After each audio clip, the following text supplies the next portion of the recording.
Berbicara masalah cita-cita, ada sebuah ungkapan, himmatur rijal tuhtimul jibal. Cita-cita seorang pemuda dapat merobohkan gunung yang menjulang tinggi. Akan tetapi ironisnya, tidak sedikit pemuda-pemudi zaman sekarang yang semakin hari semakin terjerat dalam lembah gejala sosial yang tidak bermoral.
Assalamualaikum warahmatullahi wabarakatuh.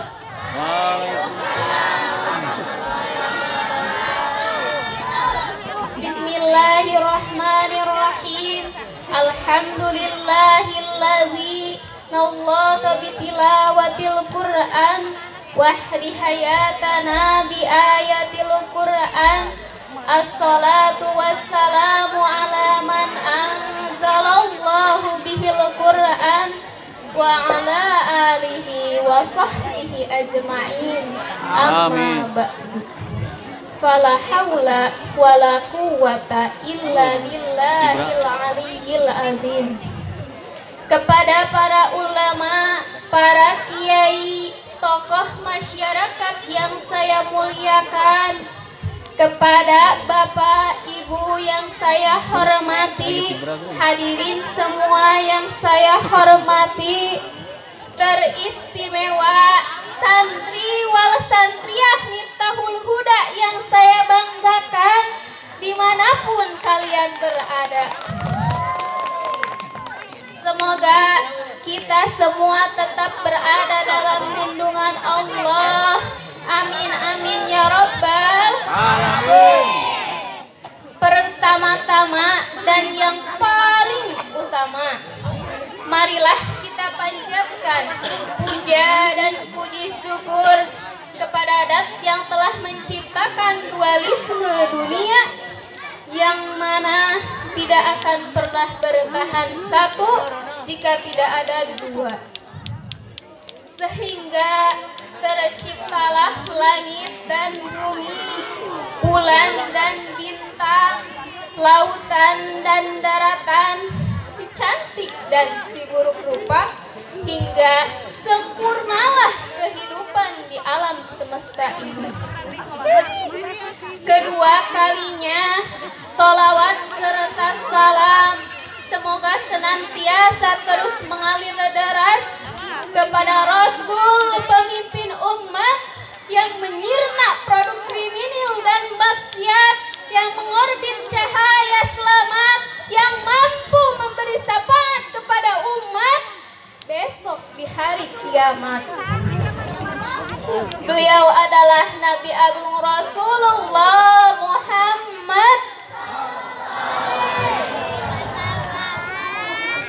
Dalam mengarungi realita kehidupan, kita harus berani menentukan kemana kita akan melangkah, agar kita tidak salah kaprah, agar kita tidak gegabah, karena ada cita-cita yang harus terrealisasikan dengan mudah. Berbicara masalah cita-cita, ada sebuah ungkapan, himmatur rijal tuhtimul jiban. Cita-cita seorang pemuda dapat merobohkan gunung yang menjulang tinggi. Akan tetapi ironisnya, tidak sedikit pemuda-pemudi zaman sekarang yang semakin hari semakin terjerat dalam lembah gejala sosial yang tidak bermoral.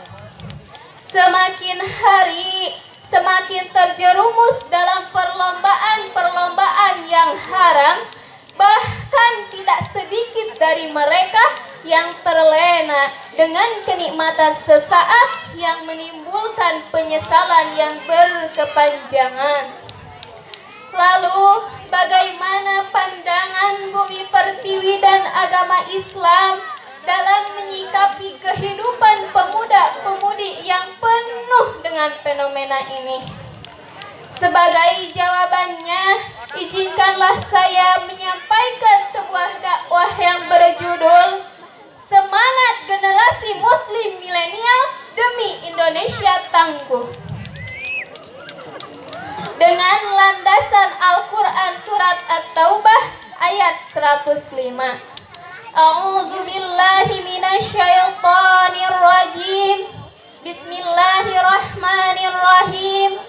Wa qul i'malu, dan katakanlah, bekerja keraslah kalian semua, kata Allah, fasayarallahu amalukum wa rasuluhu wal mu'minun.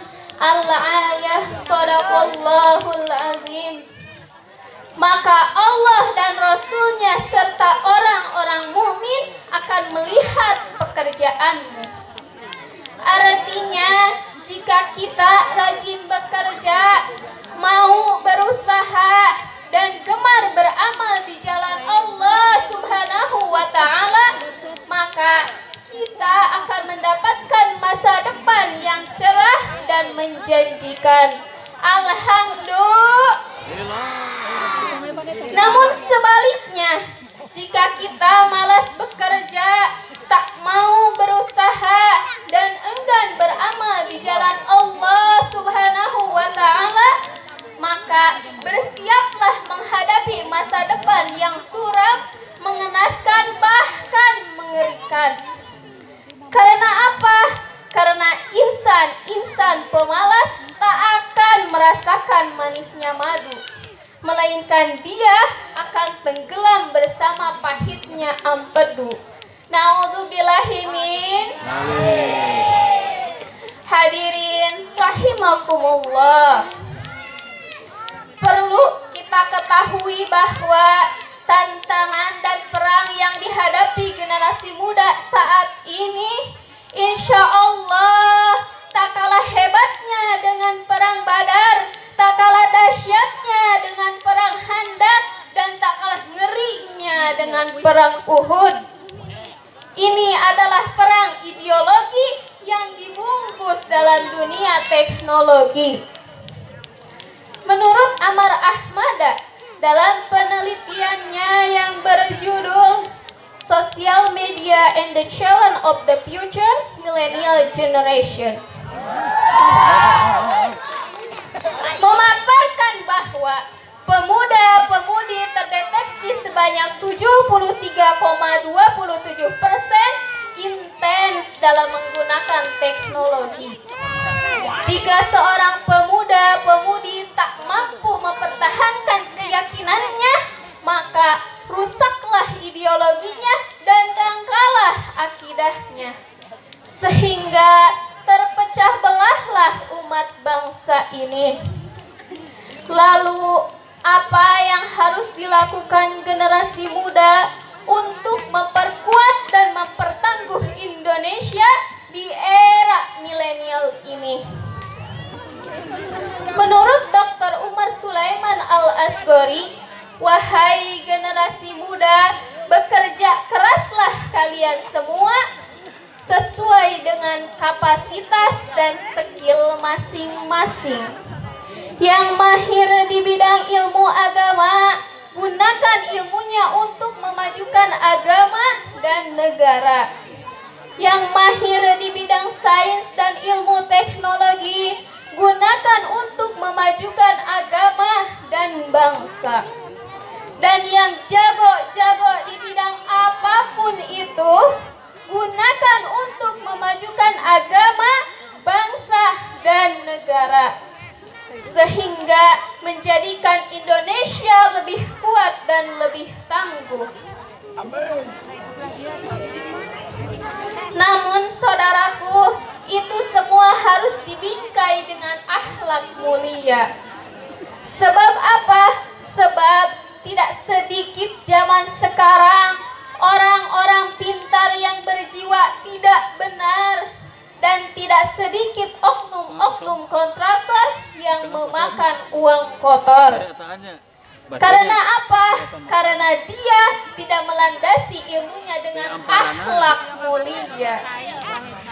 Maka dari itu saya menghimbau agar kita semua, yuk kita sama-sama isi otak kita dengan ilmu dan briefing dengan akhlak mulia, sehingga kita dapat menjadi generasi muda yang produktif, inovatif, dan progresif dalam memperkuat dan mempertangguh Indonesia di era milenial ini. Juga kita dapat menjadi generasi muda yang produktif, inovatif, yang menjadikan Indonesia lebih kuat dan lebih tangguh. Semoga kita semua menjadi generasi muda yang hebat, berilmu dan berakhlak, negaranya berekonomi kuat, para pemimpinnya yang amanat, masyarakatnya berakhlakul karimah. Amin amin ya rabbal. Sekian yang dapat saya sampaikan. Mohon maaf bila ada kesalahan. Wallahul muwafiq ila aqwamit thoriq. Wassalamualaikum warahmatullahi wabarakatuh. Waalaikumsalam warahmatullahi wabarakatuh. Boleh kasih tepuk tangan yang meriah untuk Ananda Devi Fitri. Hebat udah. Aduh, asa isi lagi tapi gimana?